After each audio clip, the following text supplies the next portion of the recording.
This is how it's gonna be. This is what you think of me. It's going down like I told you. This is how it's gonna be. I'll be the last man standing here. I'm not going anywhere. It's going down like I told you. I'll be the last man standing here. I'm gonna rock you. I'm gonna rock you. I'm gonna rock you. I'll have you begging for mercy, begging for mercy. Oh, I'm dangerous. So dangerous.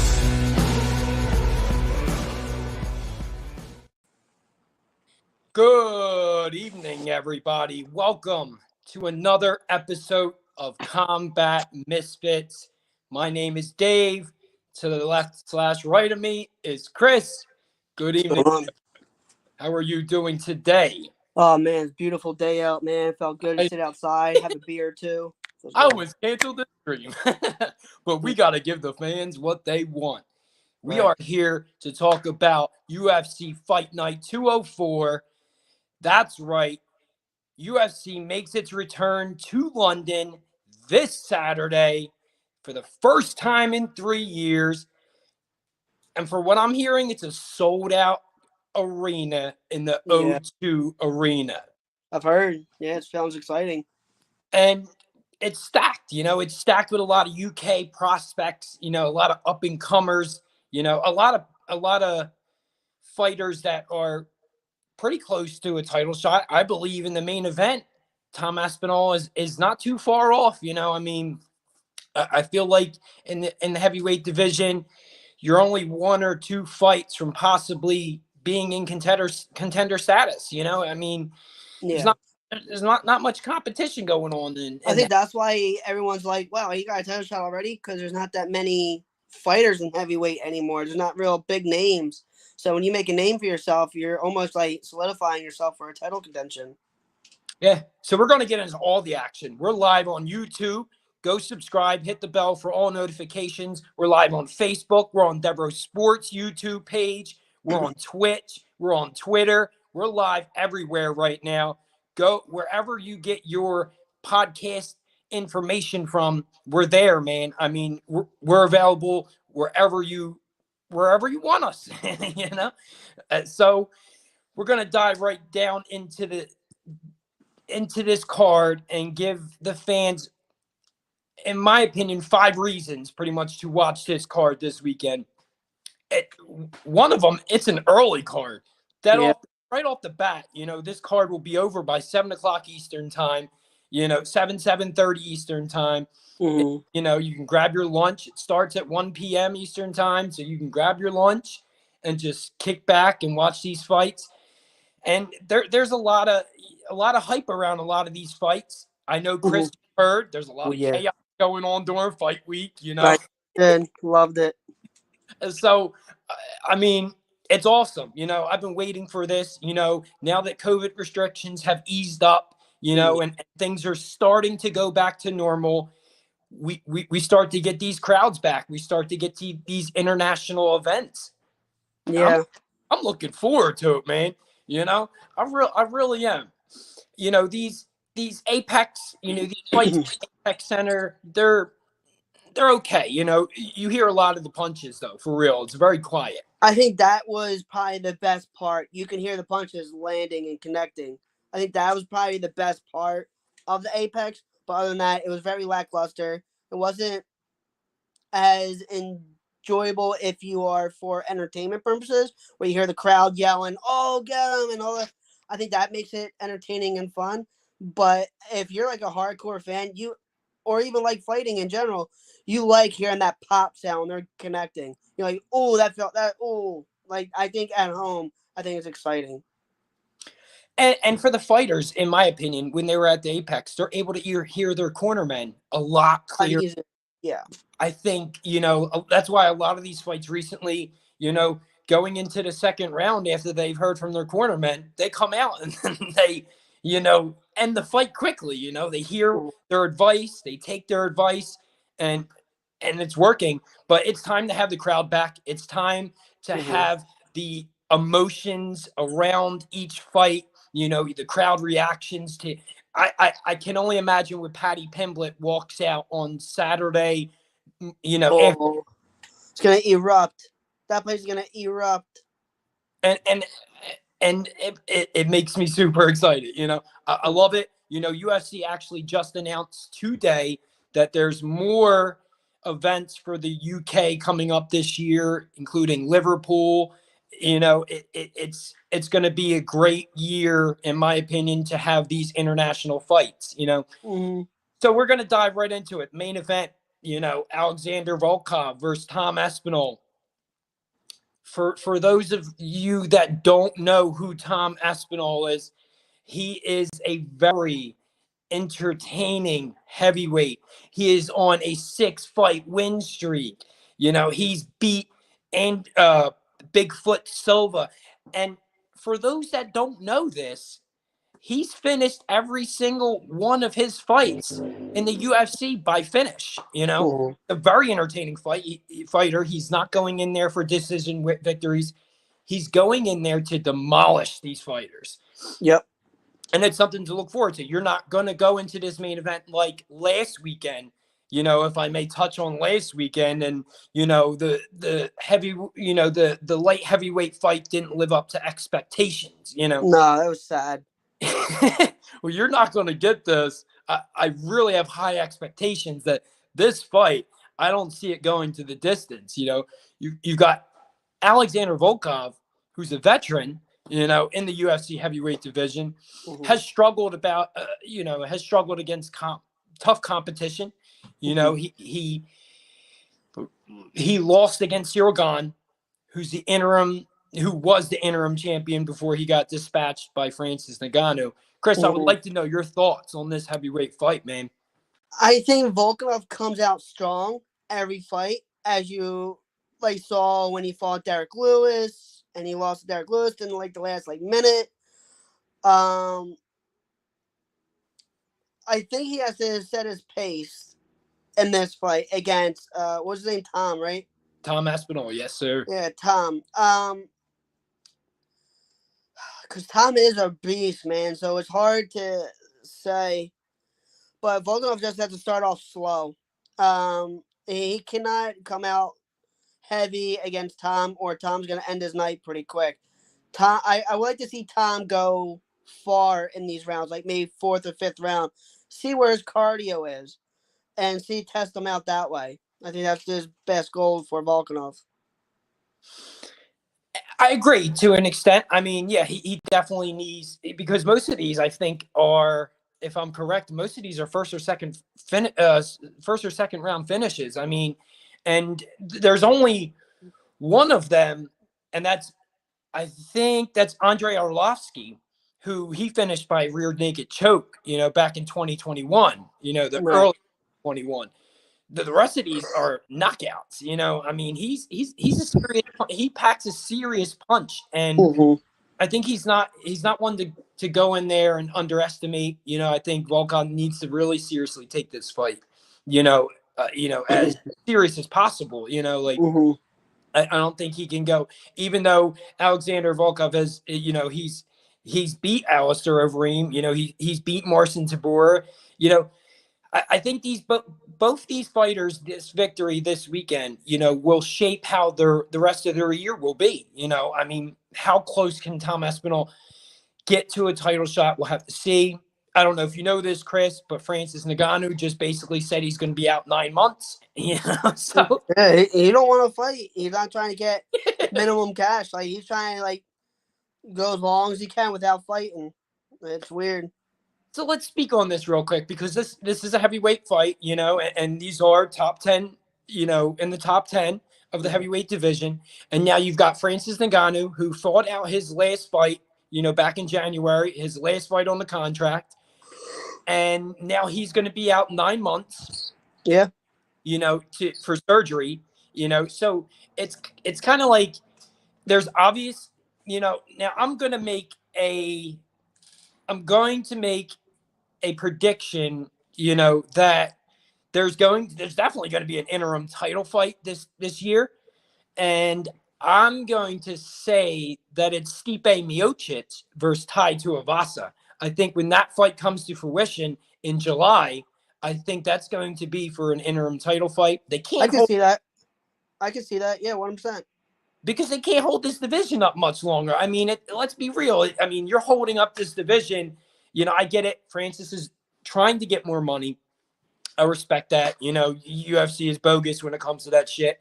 So, I But mean, I think it all depends on, too, if Francis wants to come back, too. that's true. That's true. He might just go right to boxing. He's saying he wants to go to boxing.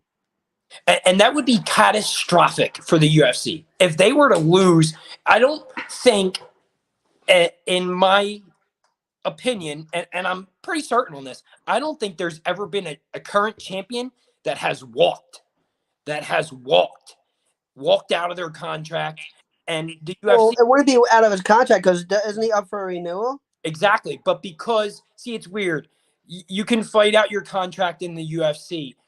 But if you're a champion, it gets kind of extended. So, like, even though he doesn't currently have any more fights on his contract, there's like a clause in that championship contract that when you're a champion, you continue to fight regardless. So, I mean, he doesn't I don't know if that's true. I don't believe that's true because you can't tell if they don't have a contract. You can't tell someone to fight for free. He doesn't have to fight, but his contract will get extended.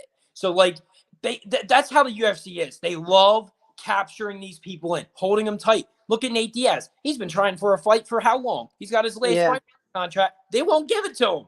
No, they're not. That's the thing I don't understand either. Like, if the guy's trying to fight, he wants off his contract. Like, he wants a new contract. You guys are not letting this man fight. Like, that's weird. It's real weird.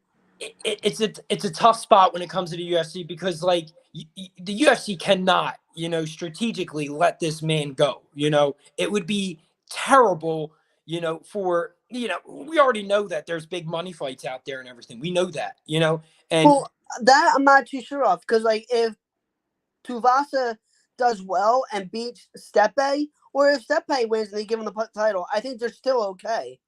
I strongly feel they're still okay. I don't think if they lose Francis Ngannou, I don't think they're going to lose much. That's just my opinion. I don't think they're losing much. I don't think he's a big money draw. I don't think he has any kind of flair to him. He brings no money to the UFC. He barely broke 500,000 or whatever the pay-per-view buys when he was on the card last. He barely broke any numbers. Yeah. I don't think he's anything to the UFC. I agree with you there. Yes, he is not a big draw like Conor McGregor, but you have to think basically that, like, okay, if the UFC allows this man to leave, right, and they allow him to go on his, future endeavors, whatever they may be, boxing or whatever, it's already hard for fans to be like, we've said this before. It almost feels like today that the championship doesn't really mean nothing. It's losing I think so. It's losing value, and these money fights are where it's at. It just seems like that's where it's kind of going. So if you allow this champion to leave the UFC, and I feel like it in my mind, it's got to hurt the UFC heavyweight championship, like it will move on. UFC always moves on, Yeah, I think what people are going to see is someone who's going to stand up, talk shit, and fight. Not just lay on the ground crap. Oh, let me lay on you. Let me just pound you out. Like, it's boring. People want to see you talk trash and fight. That's why Nate is a favorite. He talks trash and he fights all day long. Same thing with Conor. That's why he got so much hype. He was winning and getting hype. Francis Ngannou was just like, I'm going to beat you. Good one. Good one. I mean, like, no, he has no flair. Nothing. He does hold, as jokingly as I can say this, he does hold the record for the strongest punch when it comes to, that game that you played. Yeah. But look at Cyril Gane. That went to decision. Boring. Yeah. Boring. I mean, I'll give him that he's improving on his wrestling game because, when he first came into the UFC, he ain't know shit about wrestling. He didn't even he didn't even know how to get up when, you know, when Someone laid on him. yeah. So Stupid. he has improved. Yes, he's not going to be that shit talker. I don't even think he really speaks that well of, like, you know, English, if I want to say. I mean, I think he can talk some good English. Like he can communicate. It's just the thing is when you're talking trash, if you don't have it in you to talk it back, it's gonna sound dumb coming out. So I think he don't want to sound dumb or sound too confident because if he loses, then he has to eat that. There's a lot that comes into like talking trash. You can talk inside the ring. You don't have to do it on the press conference. Talk in the ring where Nate Diaz says, he says, "Oh, you want this bitch? You want this bitch? Pal, what now, bitch?" Like that's what he does, and people love that. That's all you got to do. so, I mean, in my opinion, I don't really know where this heavyweight division will stand. I mean, if we're talking, you know, Francis not fighting, you know, even with surgery, say, you know, surgery happens and, you know, the UFC's got to get a deal done. You know, UFC never fails at making deals. You know, they're known for this. I've never really seen, you know, somebody that has as much, you know, value, you know, because just because he's a champion, you know, you can't allow him to walk. So I feel like they're really going to get a deal done. Dana's got to chalk up that damn money. That's what it comes down to. You I know, think that's what it is. Like they don't want to give up too much because Francis Ngannou he sees Jake Paul making millions just fighting bums, and Francis Ngannou's like, "What the freak am I doing then? I'm fighting these top fighters, and this guy's fighting bums and making millions. What am I doing?" yeah, and that's the thing. I mean, with boxing, you know, some of these UFC fighters have to understand, like in boxing, it's 50-50. You know, you make 50, you know, and the Kinda, but yeah, I know what you're saying. Yeah, they get a bigger purse, but the yeah. bigger. The ratio is way bigger. I mean, in the UFC, it's got to be something like 30-70, you know, where the fighter's making the 30, the UFC is making the 70. And it may even be a bigger ratio than that, you know? No, It may. 100%. So, I mean, who knows? It can't hold up this division. So, in my prediction, I'm laying it down right now, July 2nd, when Tai Tuivasa and Stipe Miocic fight, it's got to be for the interim title fight. You know, they can't leave this division, you know, stagnant. But who knows? I mean, what happens in this main event, you know, against Tom Espinal and, you know, Alexander Volkov. But I can see what you're saying. Yeah, I can see Tavasa and Miocic fight for a belt, the interim belt, should I say? I can see that 1%. It's got. I mean, so who knows? I mean, in my opinion, the crowd is definitely going to be behind Tom Espinal in this main event. You know, and I think, you know, Tom Espinal is 4-0 in the UFC, and I think, you know, stylistically and basically, you know, on Tom Espinal's resume, it's got to be a win for him. You know, I'm going with a win for Tom Espinal. You know, Yeah, I agree. I think Tom's probably going to take it. and the crowd will be shocked. Really? The Why would crowd, they be shocked? no, they will be shocked if Alexander Volkov can pick up this upset because, Oh, I I mean, see. So, yeah, I just don't see it. I don't see it. Volkanov just wastes too much stamina in the first 2 rounds. It's just too much. look forward to the main event. You know, there's, you know, expectations going on in this main event. The hype is there, and, you know, it's not going to be lackluster like last weekend. I have, you know, high expectations, like I said, you know. So going into the co-main event, you know, we're going to dive deep into, you know, all the drama that's also surrounding this fight week. But in the main event, you know, we've got Dan Hooker, you know, making his return to featherweight, you know. You mean And co-main event? in the co-main event, yes. Is that what I said? I don't know. No, you said main. But Well, yeah. Co-main event, we got Dan Hooker making his return to featherweight, first time in 6 years. No, yes, 6 years. Yeah, 6 years. You know, he started in featherweight, you know, when he came to the UFC. And I don't know, man. I feel like he can definitely make this weight at featherweight. You know, even yeah, being lightweight for how long he's been. he's fought tough competition. He's definitely fought tough competition in lightweight, and I think this is a good change for him. What do you think, Chris? What do you think against him? What do you think about him facing Arnold Allen? Now, let me remind you real quick. Arnold Allen has not fought as active as you would think. Most people don't even know who the hell he is, Right. And good. So he's 17-1, right? 17-1. He's fought. He's been in the UFC for 7 years. He's been in the featherweight division. He's been making claim. However, and you're going to be blown the frick away by this, he fights one time a year. He's fought one time a year in those 7 years. The only time he fought twice was back in 2019. And it's crazy. He's 8-0 in the UFC. He's had a lot of issues with injuries. Right.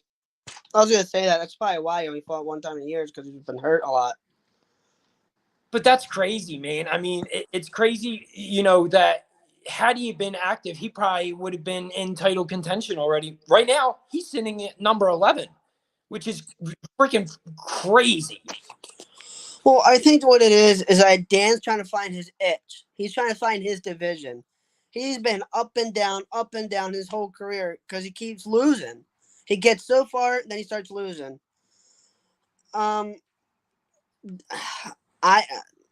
think Dan is going to have a tougher time with this fight. I think this fight will go to decision. I don't think it'll be a finish at all. I hope the best for Dan, because I like Dan because he's very active. He likes to get in there and do his job. But this guy is no joke, man. This guy is a tough opponent for Dan, especially for him to go into a featherweight, his new division, and then his new division is going to fight someone pretty tough. Here's the great. He picked this opponent. He was to challenge himself. I totally respect that.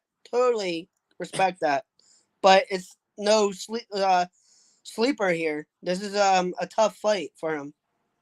Yeah, I mean, it is a tough fight, with Arnold Allen being 8-0 and, not losing since 2014. His last loss is back in 2014.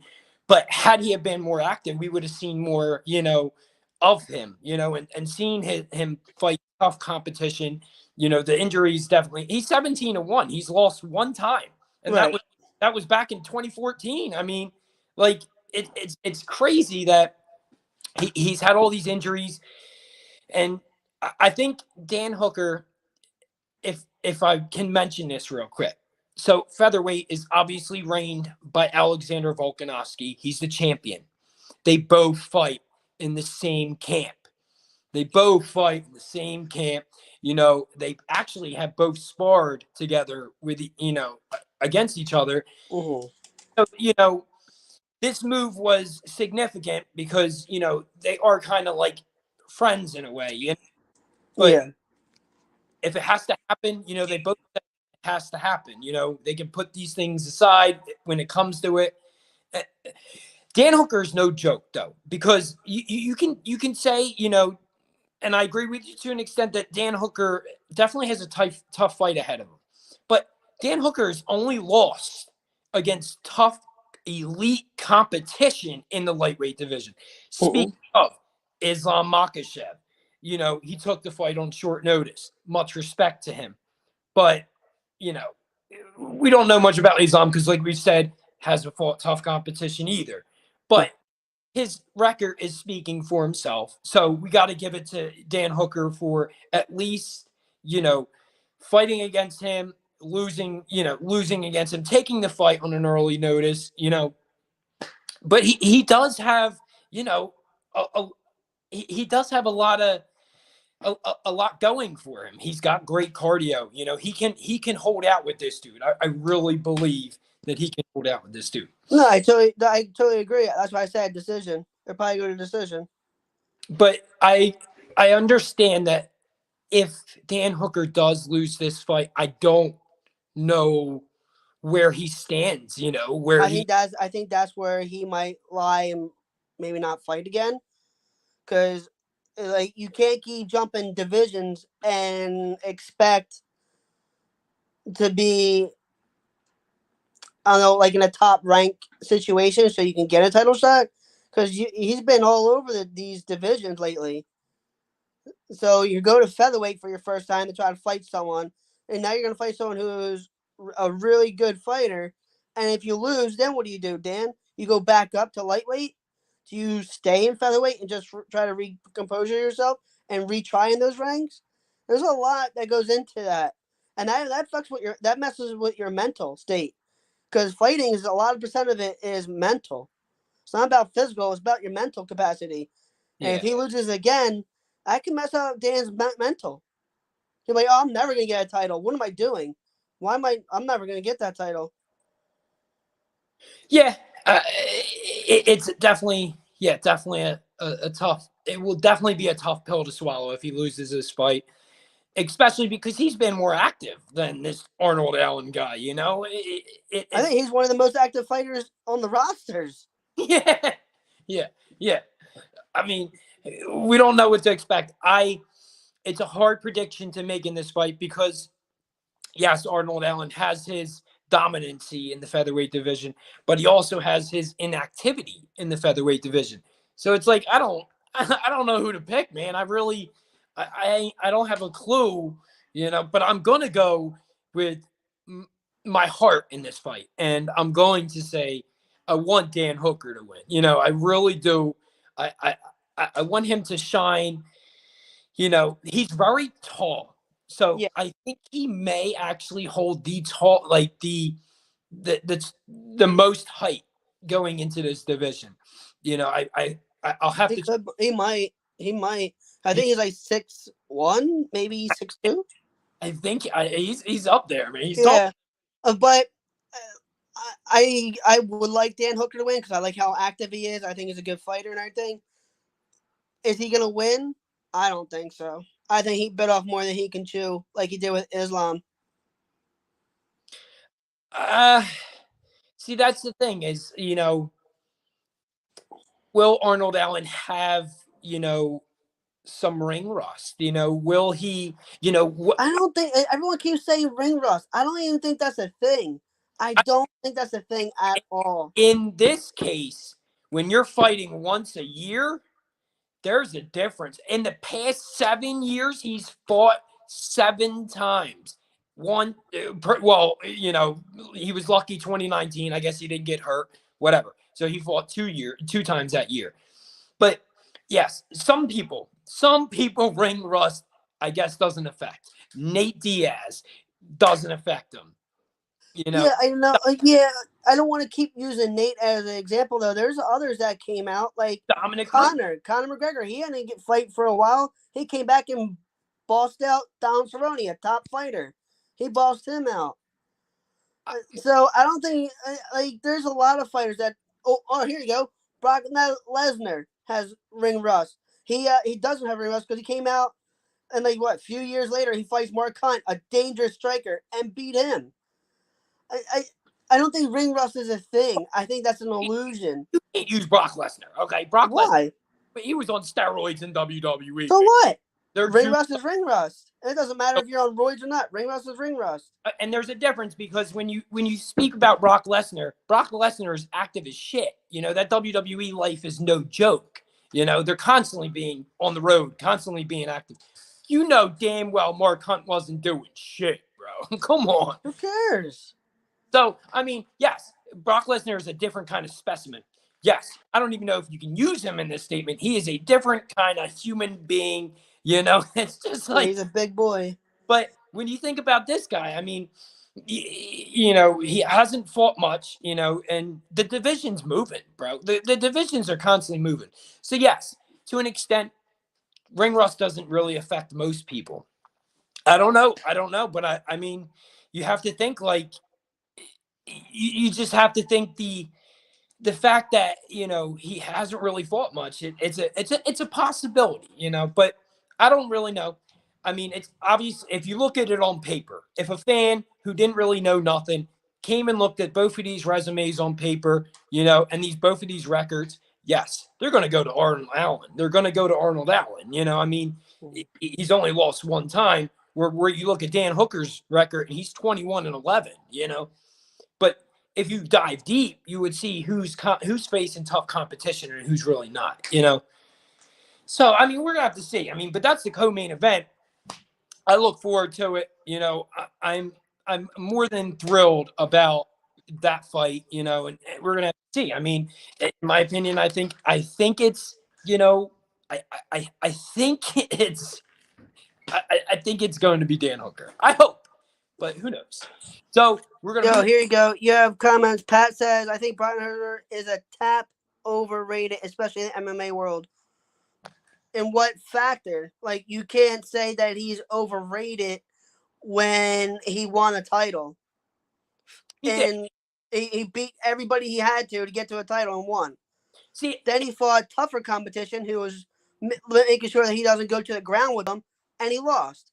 It was a weak point in his game, like Ronda Rousey, for an example. She was a ground specialist as well. She stood up and fought, lost every time she had to stand up. Same thing with Brock. He had to stand up, he lost. So it's the same principle. You can't say the man's overrated. And here I'll agree with you again. Yes, you cannot say Brock Lesnar is overrated. Only based on the fact is we didn't really see the Brock Lesnar that we wanted. We did, but then diverticulitis, kind of put a stop to it. He had a lot of stomach issues from it. He wasn't able to, take many of those liver kicks that, he had dealt to him in the UFC. I think too, hold on, like even without that, I think he still would lose. I don't think it showed he had no stand-up whatsoever when he fought anybody. He had no stand-up.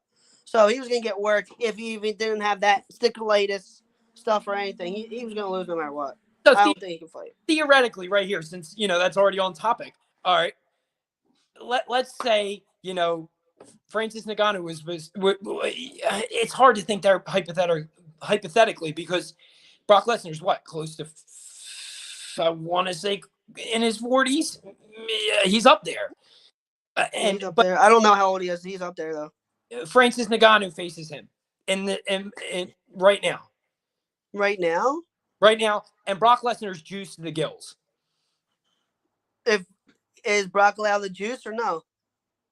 Brock is allowed to juice. That's what I'm saying. So Brock is juiced. Brock would maul Francis Ngannou. He would maul the fuck out of him. He would maul him. It's just a hypothetical. I mean, So Pat's also saying, was Frank Mir past his prime when he fought him for the championship? I don't know. He was like a little bit past it. I can't say he was in prime because that's false. He's not. He was like on the outs of his prime. Like he was like a tad over his prime. And Frank Mir's tapped him. Brock wanted a rematch and he mauled him. Yeah, he did. Mauled him. Yeah, he did. Yeah. To answer them 2-5 podcast, what's your take on Santo fighting after 2 years layoff? What about it, Chris? Another question about ring rust. Come on, bro. I just don't believe in ring rust. I don't think that's a thing. I think that is such a myth that people just like to use. Oh, he lost because he has ring rust. He hasn't fought in like 5 years. Man, you getting in there, you know what you're doing. There's no such thing as ring rust. I don't believe in ring rust. I don't think that's a thing. It's like saying to Michael Jordan, hey, get back on the court and shoot that ball. You haven't played basketball on a team for over 10 years. You still don't think that man can shoot the ball in someone's face? Please, come on. Ring rust. There's no rust. There's no such thing as rust. I think that's just such a myth. So we're going to get to that, them 2-on-5 boys, because that fight there's a lot of statistics in that fight that has got my eyes. Okay. It's going to be a toss up. And obviously, he faces Gunnar Nelson, who's, in my opinion, a veteran in the UFC. Yeah. He's a good fighter. I like him. He's a good fighter. And I mean, you're going to have to say, Takeshi Sato, if I'm saying it right. Yes, he hasn't fought in 2 years, but has that been because of the COVID? Because like the COVID pandemic, the last time he fought was November 28th. It could be. It could be a thing where he's afraid of COVID, doesn't want to do the test or whatever it was, whatever his viewpoint was. I don't know, but it could be that he didn't want to fight during COVID season. or the restrictions. Maybe it That held him. that I think, that too. There's a lot of variables in that. I think he's Japanese. If I'm correct, I think he I is. think so too. Yeah, I think he's from China or Japan or whatever because they're super strict over there. They don't let no one in or out. Nothing. They don't play nothing. So we're gonna get to that fight. We're definitely gonna get to that fight. But I want to talk about something hype, bro. We're gonna get right down into the next fight of the card. There's a lot of promise coming into this fight. And we've got it. I mean, Paddy Pimblett makes his return. Paddy freaking the Batty Pimblett will make his return. So excited. So excited. This is his second fight coming into the UFC. He's a Cage Warriors freaking champion. He's coming over from Cage Warrior. In my opinion, most of these fighters, because it's being held in London, most of these guys are fighting from Cage Warriors, fighting champion. Right. Mm-hmm. But I'm super psyched about Paddy Pimblett. He came over, as a prospect, and I don't know, he only fought one time last year. I don't, again, maybe restrictions held it up. I'm not really, but it's freaking here. He's on a 3-fight win streak. He's fought a lot of tough competition over in the Cage Warriors promotion. Like I said, former champion, talks a lot of shit, Chris. He talks a lot of shit, man. I love it. Thoughts on Paddy Pimblett? So, I hope he's learned to keep his head down. I know he was talking, the Scoozers or something doesn't get knocked out. We don't get knocked out. We never get knocked out. We have chins for days. Dude, I understand that. You're cocky. You want to be a fighter and all that. Keep your chin down. If he keeps that chin up, I'm afraid he might get laid out and his hype train will just disappear. He got to keep the head down. Yeah. Work on your boxing. You are a great fighter. You can go to the ground. You can do stand up, but do not keep that chin up in the air, waving around, because someone's gonna clip it and you're gonna go out. So it's an interesting fight. It's a really interesting fight. He fights Rodrigo Vargas, who's 12-4. Paddy Pimblett, he, like I said, 3-fight win streak. 13 of his wins out of his 17 are by finish. He's a known finisher. He's not going in there to be a boring decision fighter. Nope. By any means. 7 of them submissions, 6 of them TKOs. So, I mean, they're pretty even. He can, like you said, he can go to the ground. He can submit you. He can go, knock you out flat. He does hold his chin up high. I don't know why he does that. I don't, it leaves him open, for a potential knockout. I mean, I don't know, man. I mean, it's tough. It really is tough to say, what kind of dent he can do. We're speaking of the lightweight division here, and he is, I'm telling you, this division is stacked for a reason, man. I think he can do very well in that division, especially the way he talks. I think if he goes on a win streak, just say Paddy fights a little bit more than Islam Makhachev, I think he can blow past him for a title shot. It all matters with the train, man. If that train's there, he's gonna go past Makhachev and all them lightweight guys.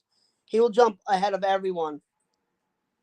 Yeah, I mean, but Rodrigo Vargas is no joke. No, he's a good fighter. He's 10 of 12, so 10 fights of his 12 victories are finish as well. And it's pretty even. I mean, he's a knockout artist too. He's got 7 KOs on his record, 3 submissions. I think this is going to be a really tactical fight. Yeah, and to chime into the chat, you can follow us on Twitch, YouTube, Facebook, Spotify, Apple, wherever you guys see all your podcasts. Man, like them up right there, and we can listen into you guys there. Like when you guys send us a comment, message us, whatever, and we'll get to you. And go follow us on TikTok. Go hit and TikTok, yeah, all social medias. go hit the subscribe button on YouTube, and hit the bell so that you're notified when we go live, man. If you like this content, give us some support. I would greatly appreciate it. So yeah, getting back into it, like I said, Paddy Pimblett, he can make a statement in this division. He's going already during fight week, causing shit. We're gonna break down to it. I mean, Yeah, apparently they got in a little scuffle at the bar or wherever they were. I don't know where they were. I think like a bar. It looked like to me a bar. I think it was in the hotel. I think Oh it was. yeah, hotel bar or something. They saw each other and they were talking shit, and then they man, Patty threw something at him, and then it was on. They had to get guards in there to push him away. It was nice. So we're speaking about Illa Topuria, which is an undefeated fighter who's on the next fight. And they got into a little bit of scuffle. They've had bad beef. They've had a lot of bad beef in the past. You know, from what I've read on the internet, kind of looking at right now, he basically, Paddy Pimblett basically called out his Georgians. I guess they're like, where he's from. Basically, they're called Georgians, and supposedly there's a war that's been going on for years between Georgians. It's called the Russo-Georgian War. Supposedly there's a war going on over there that's been, killing hundreds of Georgian citizens. And Paddy Pimblett took it upon himself to call the Georgians stupid. And basically, he's just talking shit. Paddy Pimblett does it. Yeah. But I don't know, man. Like I was kind of telling you, it's obvious these two may face each other further down. If both of them get a victory this weekend, it's obvious that's the fight to make next. They're both at lightweight. But I told you, Chris. I told you this dude Illa Topuria is no freaking joke. He's 11-0. What do you think, bro? What do you think about this scuffle, man? In my opinion, man. I really think he's biting off more than he can chew, man. I don't. I think Patty is a good fighter. He can hold his own. I think what he's doing is mimicking a little bit much of what Conor McGregor did. He's biting off a little bit more than what he did and just trying to get his name out there faster. It works. Is he mimicking, or is he just doing what's hot today, which is talking shit? It makes you a draw. I think he's being himself, but he saw the recipe on how to be successful quicker, and I think that's what he's doing. Because I initially thought that Paddy Pimblett respected Conor, and I guess he does to an extent, but he also called out him. Nobody's safe from Paddy. No. Everybody and their mother calls out Conor every time they fight. And they want that payday. They know that's the man. He gets you paid. So, in my opinion, this fight, between Paddy Pimblett and Rodrigo Vargas, I think it's going to Paddy Pimblett, man. I really hope he does secure that first round finish. Yeah, I really do. It'll set up this next fight between Illa Topuria and him, and create some sort of interest. Get him to rise up into the division. If he just gets a win this weekend and then faces this guy that supposedly they were throwing punches. So I mean, the rest of these could have. It looked like they did for a second there before the guards got in. It looked like they did. From what I heard, they were throwing hand sanitizer at each other or something like that. Oh, because of COVID, I guess. Yeah, because of COVID. So I don't really know, man. I don't know what to expect, but I really think the Paddy Pimblett's got this in the bag this weekend. I do. I think he's probably gonna. I think he's gonna finish him. If you're a betting person, bet on Paddy Pimblett. That's my bet. I'm sticking to it. I really think he's got, a glorious career ahead of him in the UFC. As long as he doesn't get knocked out by that chin, by having that chin too open. Dude, I'm telling you, dude, when I saw him fight, I was like, okay, he's taking it. But dude, you fought anyone with heavy hands. I think Paddy would have been lights out, be on his face. Yeah. That's how bad that chin was open. That's scary to see his chin open that much. I really do. I really do. So we're also going to get into this Gunnar Nelson and the Takeshi Sato fight. We're gonna stake claim to the fans in the comment section, and we're gonna dive into this fight because this is also a great fight. Gunnar Nelson's going to have a huge amount of support when he steps into that O2 arena on Saturday. You know, Mhm. he's a veteran in my opinion. Now this is the welterweight division, so anything can happen in this division, but Gunnar Nelson's on a 2-fight winning streak. That's why I mentioned before that yes, Takeshi Sato, yeah, he's coming off of a a long fight. 2 years. Yeah. So I mean, but when you break down this information between both of these fighters, and Gunnar Nelson's resume speaks for himself. I mean, Mhm. but Gunnar Nelson hasn't fought since 2019, so they're both on significant, if you want to call it hiatuses. Yeah. They both haven't fought recently, and like I said, this is probably going to happen. This is a UK card pretty much, and with the restrictions, not everybody's going to get a visa. Not everybody's going to be able to get over, to fight into the US, and they weren't able to fight over there yet.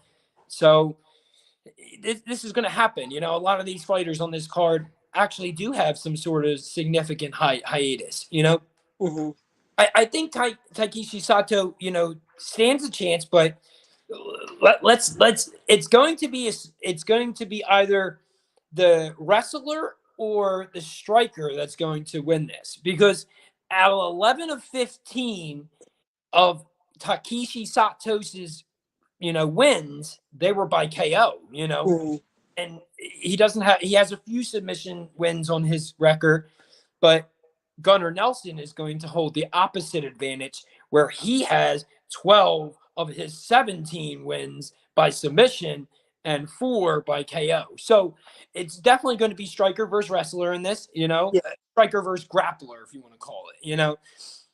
Uh, what is your thoughts, Chris? I mean, who is there going to be ring rust? Is, I don't think so. I think it'll be ring rust. Like I think Takashi is a way better fighter than Gunnar Nelson. I just feel like the way he moves, he's slick. He has good takedown defense. It's not the best takedown defense, but it's efficient enough. Um, I just feel like it's gonna be on the feet kind of thing. I think Gunnar Nelson's probably gonna lose by decision. Okay. So you think Takeshi Sato is going to be able to mute the sounds from the crowd? I'm telling you, this crowd is going to be loud, singing "Ole, ole, ole!" Like they're going to be loud as shit. And he's probably, speaking of the Apex, like I said, you'll be able to hear your corner. Most of these fights, you ain't hearing your corner, man. Like you're definitely not. No, Like especially with Patty Pimblett, in that fight, it's going to be loud as shit. You've got I just don't see Gunnar Nelson putting up the enough to beat Takashi. Takashi is a very good fighter. And Gunnar Nelson, he doesn't have the world's best of chins either. well, let me say this because Gunnar Nelson, his last fight, his losses were against Gilbert Burns, who's in the top of the welterweight division. His other one was a split decision to Leon Edwards, who's possibly next to fight Kamaru Usman. Mm-hmm. Well, tough competition. Yes, he's lost to him, but he's been there, and I don't really know. I don't know how many. In my opinion, I'm pretty sure Gunnar Nelson has fought 5 minute, 5 minute rounds. I think he's had main event status before, on a fight night, if I'm I correct. don't know if he has. I don't know. I have to double check that. I feel like I think he's always been a 3-rounder kind of guy. I'm not sure. I'm not sure about that. I'll have to double check on that. I may be wrong. I'm not perfect, but I feel like in this fight, this is another one where you look at the paper and you say, okay, looking at both of these resumes, it's going to be hard for Takeshi Sato to, to even focus in this fight, and then the being out so long is also going to possibly jeopardize him. We're going to have to see. I mean, in my opinion, I do think Takeshi Sato can take this fight. And I definitely, I don't know. I really don't see this fight going to decision. What do you think, Chris? I think it's a decision. You think it's a decision? Come on, man. I do. I think it's a decision. We need some amazing finishes, so we know. I think there will be some finishes, but I think there's a lot of decisions this coming weekend. I think there's a lot of decisions. I think it's gonna be shock everyone. Like, shit. I think there's a lot of decisions. I think there's only like maybe 2 or 3 finishes, maybe on the main card. I don't know, man. I just don't know, man. I'm gonna have to, stick with the exciting aspect of my mind and hope that this is a fight night to remember. Usually these UK, these international events are ones to remember.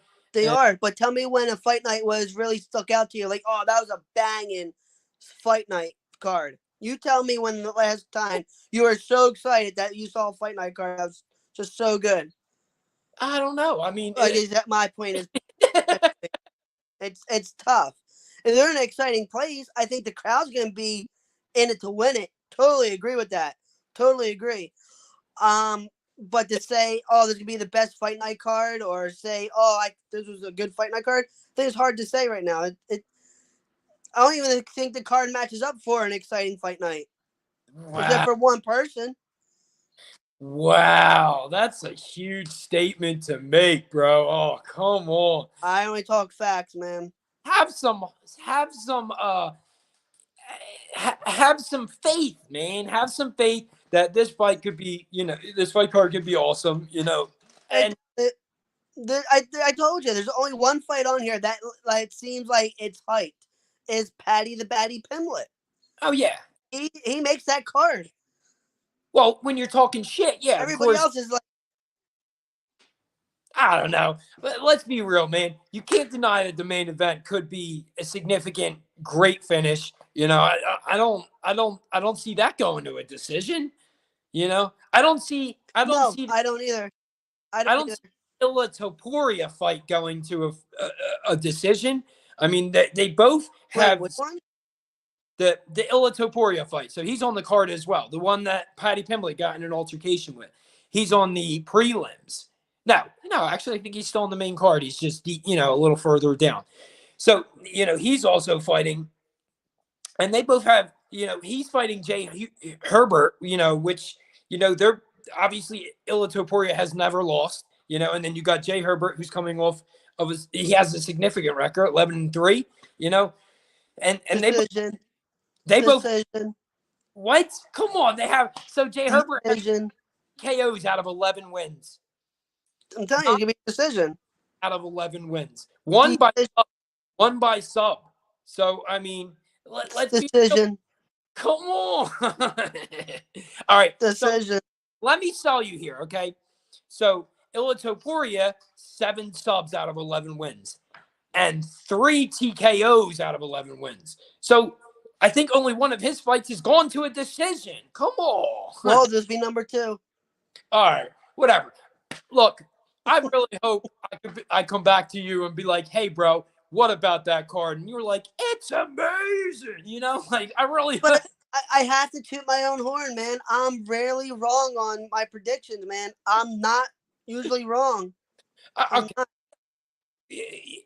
Even if these fights are boring, which I doubt it because of the crowd is going to hype these fighters up, and you can't expect, no boring fights when you've got a crowd, significantly motivating most of these UK fighters. I mean, it's not like it's the Apex where if they're wrestling with each other, you're like, oh shit, man. Like I as much as I understand the aspect of it in UFC, it can be boring sometimes, you know. I don't know. Like I want to say yeah, the crowd plays a good factor in hyping up the fighters, but if your mindset is like I just want to survive, I'm not going for the kill. They're not gonna go for it, man. Even when the crowd's like cheering, "Go Pimblett, go Pimblett, go Pimblett." I'm just using Pimblett as an example, and then he doesn't go for a kill shot. Then it's like, yo, whoa, whoa, this shit's whack. I, that's just how I feel, man. I just don't see it. I, like I said, I think probably be 3 finishes on the main card, and then that's it. We're gonna see decisions a lot Well, there's tomorrow. undefeated fighters on this card, you know. So I mean, there's a possibility that there, you know, you also got Shamil I'm gonna butcher this dude's name, okay? But Shamil Alberdugamiyov, I'm gonna butcher it. This dude, you know, was 30-0 as an amateur. Yes, he's now 20-6, but that's another heavyweight fight to pay attention to on this card. I mean, there's a lot of significant fights on this card that have the possibility to be finishes, you know. Oh yeah, that's the prelims. I'm saying main card. I'm not saying No. the whole card. I'm saying the main card. Okay. Yes. Okay. Well, the main card, you know, in my opinion, it's stacked. I think there's a good chance that this will be an entertaining fight. Let me ask you this though: if it was a pay-per-view, you buying? For $80? No. No, 75. $60. We'll just say $60. You buying? No. All right, I rest my case. It's not that exciting. Paddy Pimblett is, like you said, is the only. He's the draw. He's the draw.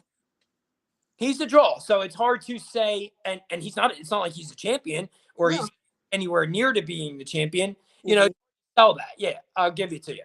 But you know, there's reasons to tune into this fight. You know, there is. There's potential prospects that could be champion one day. Like I said, you have Paddy the Baddie Pimblett. I think that is the only reason to watch this cards. It's because of him. And because, in my opinion, the reason to watch that fight with Paddy Pimblett is that, in my opinion, Paddy Pimblett has the hardest way to get to the championship. Like, I'll say it time and time again, that division it's really hard to get there. I mean, unless you have an undefeated record like Islam Makhachev, you know, and let's be real, Paddy Pimblett doesn't have a significant win streak. You know, he's only 3 fights in. I mean, he takes an L, he's taking a step back, bro. And he's still, I think he's like 27, 26 he's or 20. Young cat. Yeah, he's 26, 27. Yeah, he's a young guy. So he's ratherly young. I mean, but let's be real, man. I'm interested in this fight. I'm interested in this fight card alone. I'm glad to have the crowd back and not have to pay $75 for it. You know, so I mean, you gotta dive deep and just respect the fact that, you know, at least things are changing with the UFC. We went for what feels like 2 years. Yeah, it had to be 2 years where there was no crowd, and then they started bringing it back at just the pay-per-views. I mean. Yeah. Pat Bernard's checking in. UK fans getting some US product on their soil. They appreciate it. Anything they get. Yeah, I mean, I agree. I mean, the UK fans, they had COVID outbreak as much as we did, you know, and they had restrictions out the ass, you know. So I look forward to the fact that, you know, at least we can start to get back to some normalcy. Yeah. In sports, and you know, it's going to be happening more, you know, like speaking of baseball and all these sports, you know, they're already opening pretty much up. You know, football's already been there, done that, you know. But I mean, let's be real, it's a great start to this year, you know, the fact that everything is coming back. Yep. Yeah, I mean, that's where we are with this card.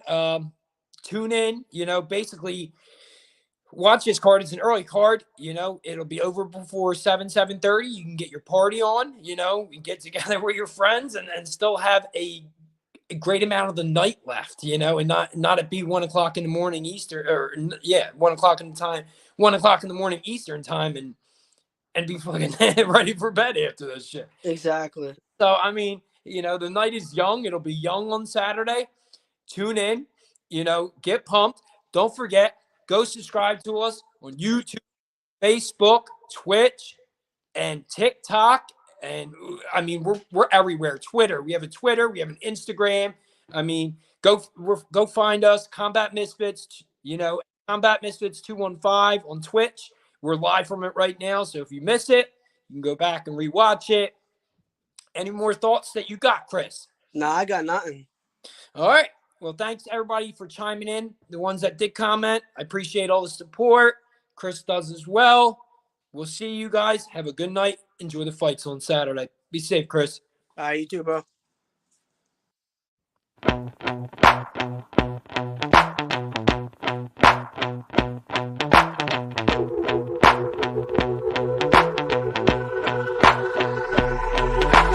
This is how it's gonna be. This is what you think of me. It's going down like I told you. This is how it's gonna be. I'll be the last man standing here. I'm not going anywhere. It's going down like I told you. I'll be the last man standing here. I'm gonna rock you. I'm gonna rock you. I'm gonna rock you. I'll have you begging for mercy, oh.